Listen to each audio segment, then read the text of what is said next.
Jim's club battled us very hard tonight, and we made some plays to win the game. Chris Venti, got action last night up at UMass, and we just got a thought process right after the game. We're going to roll the dice and come right back with Chris, and he really played well, I think, in his real first start at Boston College. I think that was one of the keys to our game, solid goaltending. I think Chris Kreider's goal, we call it a run to daylight, where he comes hard to the net, and the puck's loose and everything's, but as you come to the net, that's a really strong offensive move, and I thought that was, of course, the winning goal for us. We defended late in the game very well, 6-on-5, and it was a good game. I enjoyed the game. I thought our team played well, coming off perhaps our worst game of the season last night up at UMass Amherst, where we did absolutely nothing offensively, and were poor defensively, to come back tonight to play a real solid 2-1 game. Chris, it's not often that a hockey player's field of dreams comes in a baseball park. Can you talk about it tonight, your first career start, and what it felt like? And yeah, absolutely. It was a dream come true. I grew up in Needham. It's only 15 minutes away from here, so coming to Red Sox games all the time, and with my family, and just knowing the culture of the Sox. It's a special building to play in, but honestly, even more special was getting my first start for Boston College, and being a part, being a playing part of a game. So it was a very special night for me. I remember. was there any one save that stood out? There was one in the second period, a glove save. Yeah, that stood out. I might have flashed it a little bit too hard, but as long as I just keep making save, I don't care if it's a tat save or a flashy save. I just don't want the puck to go behind me. So. You only saw a couple of shots, small handful in that first period. Was that helpful for you to let you get acclimated to the game? Honestly, I'd rather just get one shot right in that first second, and so I can jump into it. But Coach Logue and goalie coaches from the past, they've helped me out with the mental game, and John Muse and Parker and I, and we always talk about how you kind of talk yourself through the game, keep yourself mentally into it, and whether it's just taking a little stroll to the corner or telling yourself, just stay in it, keep having fun. And the eye paint helps too. Yeah. Chris, when did you find out you were going to play? I found out last night after the game, immediately. Chris Kreider, can you talk about that second goal there, the game winner? Yeah, happened? sure. Danny gave me a great pass, kind of put the defenseman in limbo, made it a little harder for him. I tried to get to the net, and to be honest, I don't really know what happened after that. I just remember being on the ice. I thought Danny scored it. I guess I kind of ran into the goalie, and the puck just kind of squirted in. For Chris Kreider, obviously the last few games haven't been great for you guys offensively. It's kind of rare to see that amongst the BC team. What's been going on with you guys? Are pucks just not going in, or something wrong? I mean, there were some games where pucks just weren't going in, and we thought we had good performances, but then there were others where you could kind of point at things and say, okay, that's why we're not scoring goals.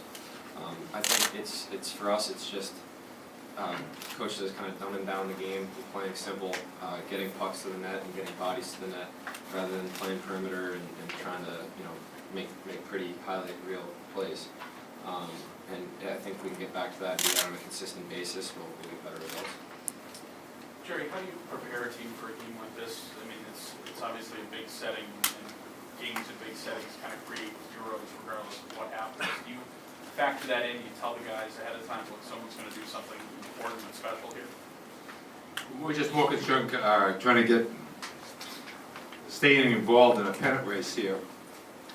The loss last night that put us back in second or third place. It's so punched up that I was more focused on really just the 2 points and trying to get a win in Hockey East. I didn't really talk too much about the Fenway. We had a chance to practice here on, was it Tuesday? And I think the kids really enjoyed that. But I think tonight was more of a, especially coming off a loss. Coaches aren't very happy coming off losses. It seemed like Chris, both local guys, do you have any memories from childhood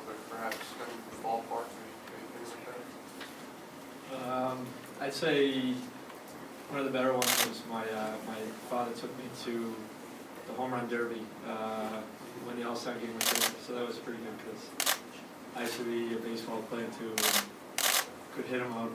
I was a lot bigger than I was now, but if anybody knows me, I was a bit chubby, but anyways, my favorite. Hit him out, go to the ball. Yeah, oh yeah. So, that was probably my best one with my father. Yeah, I mean, growing up in the area, I've been to a lot of games with my family. One thing that I can kind of remember is the year that Dave Ortiz was hitting a lot of walk-offs. My sister kept making us leave early, ended up going to those games. My grandfather was with us, and now he won't go to another game with us because we kept missing those games. But we have a lot of good memories coming to this ballpark, and it's great to just have this one for that. Seemed like the wind was picking up as the night went on. For both of you guys, first of all, how did it affect you and Net, and could you kind of, play off a bit on the ice? I didn't really notice it that much. The only thing, I guess, was tracking the puck as they were coming up the ice at us. But once it was in the zone, no trouble there. I think the biggest thing was that it would bounce off the boards a little funny, so but nothing wrong with the wind. I didn't really notice it, to be honest. I mean, there were a few times where you'd kind of have a gust hit in the face, or it might seem a little easier skating up ice. But besides that, I didn't really notice it. I couldn't tell you which way the wind was blowing. Coach, can you give your thoughts on the way the third period was set up with the 10 and 10? Do you think that kind of had any impact that was necessarily positive? We wanted to be fair to both teams, and Jim thought the wind was affecting the wind with the back, and the refs agreed with them, and as long as we're fair to each other, have to take into. I think it probably last night at the Harvard game it happened also. So no sense. Dick Raditz, Don Budden, those are the guys I like. Nobody remembers him. Where's Jock on it?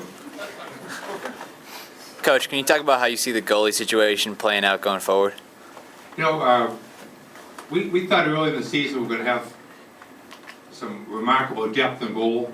I haven't had that in a number of years because I've had Corey Schneider play almost every single game. I had Scott Clemens play almost every single game. And then Johnny Muse, she's 99% of the games over 4 years. So we were a little untested and we weren't quite sure, but I knew we had depth. They were all pretty equal. I think we have a freshman, Brad Boom.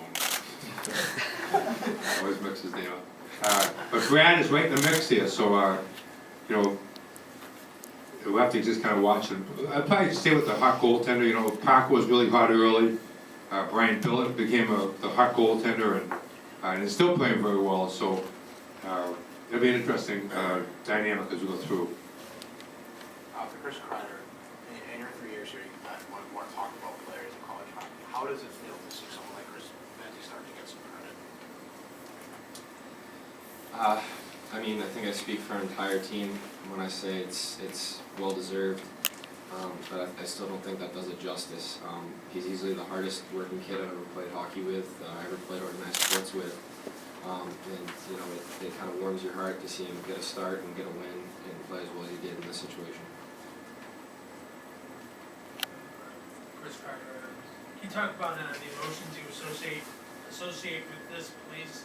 Coming in 2 years ago, winning the World Juniors and losing to BU, and then coming here tonight off a loss and winning. Yeah, I mean, it's definitely an emotional roller coaster when you come and play at Fenway, because you want to take it in, you want to soak in the experience, but at the same time, there are 2 points on the line, and the experience just isn't the same unless you get those 2 points. So I'm sure that the team from 2 years ago can vouch for that, and same with the team. So it was interesting dynamic. Bobby Valentine came in the locker room. His office was right next to our Red Sox dressing room. But he came in and just wished the guys good luck and very genuinely. He's going to be a really good Boston guy, I think, Bobby Valentine. For Connecticut guy. Jerry, you had your brothers. Would you rather do this in a non-league setting where it wasn't the 2 points that are on the line, kind of the atmosphere you have up there? I think that all the Hockey East games have been here, you know, starting with the PUBC, 1-goal game, highly competitive game.